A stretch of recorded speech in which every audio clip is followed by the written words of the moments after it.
اچھا ہے ابھی سمجھدار ہوگا خود چھوڑ دے گا. جیسی سمجھدار ہوتا ڈائریکٹ اماں کو گالی بولتا ہے,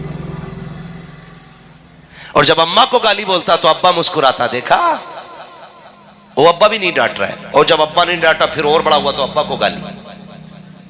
یہ خیال رکھیے گا جو میں بات بتا رہا ہوں, اگر بیٹا ماں کے خلاف بولے تو باپ نہ سنے, اور باپ کے خلاف بولے تو ماں کو باپ کے خلاف بیٹے کو بولنا نہیں دینا چاہیے.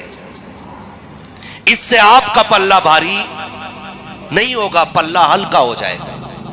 یہ ایک بہت بڑی بلا چل گئی ہے آج, جو اولاد بیٹوں کے خلاف, بیٹے آج جو ماں باپ کے خلاف ہے نا, وہ کہیں نہ کہیں دی حرکتوں کا نتیجہ ہے. مائیں بہنیں بیٹھی ہیں, ان سے کہوں گا کبھی بھی اپنے شوہر کی برائی اپنے بچوں کے سامنے نہ کرنا, اس لیے کہ بچوں کا میلان زیادہ طرف ماں کی طرف ہوتا ہے, اور بچے آٹومیٹکلی ماں کے پالے میں جاتے ہیں, ماں کی طرف جاتے ہیں. کیوں؟ کیونکہ وہ زیادہ وقت ماں کے ساتھ گزارتے ہیں. اور ماں گزارش ہے آپ سے, آپ کا بیٹا کمانے لگ جائے تو شوہر سے دستبردار نہ ہونا.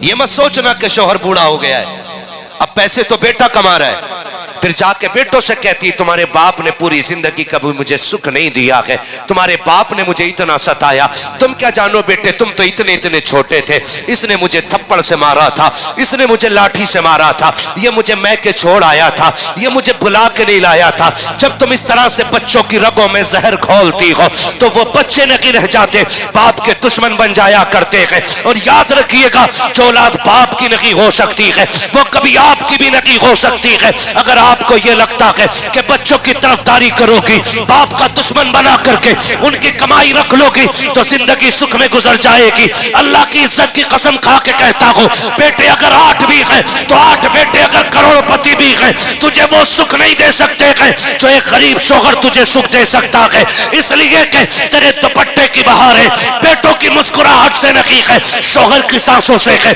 تیرے کلائیوں کی چوڑیوں کی کھنکھناہٹ بیٹوں کی دولت سے نہیں ہے, بلکہ شوہر کے دم سے ہے. ماؤں کی حکومتیں تب تک چلتی ہیں جب تک شوہر کا سایہ سر کے اوپر قائم رہتا ہے. اپنے بیٹوں کو کبھی باپ کے خلاف نہ کرنا, اللہ توفیق دے تو اپنی اولاد کو اپنے شوہر کا غلام بنا دینا, اور یہ کہنا بیٹے اگر جنت چاہتے ہو باپ کی جوتیاں اٹھایا کرو, یہاں باپ راضی ہوگا